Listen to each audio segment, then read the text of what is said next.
For today's video guys, so relax sa tarong guys kay itong truck bago pa na kuha na buntag so napacheck up ito sa clinic.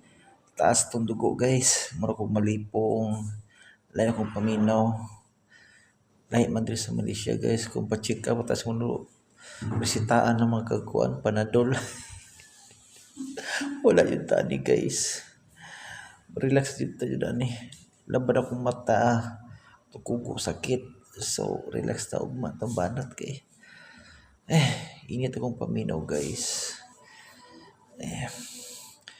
Okay guys, wala pa ta naka-video mga pinakadlo guys kay mga 3 days ta relax ta. Itaas tong dugo. Awas sa kapital guys. Okay guys, sa itong mga followers na to, so pasiugma mag-upload ta guys. Hinahinay lang ta, murag lain pa itong paminaw. Isod po dito mo trabaho guys, no? Kaya diri baya, kusog ang giabot diri. Yung para sa tuwa, bala mong idahigda ta. Diri, watay kwarta mong idahigda. O na guys, so like and comment and share lang yapon ta guys. Good vibes niya po diri guys. So relax sa tagal diri guys, umabanan ta. God. Ginuora tong saligan guys, ampon yapon ta. Thank you, followers, thank you.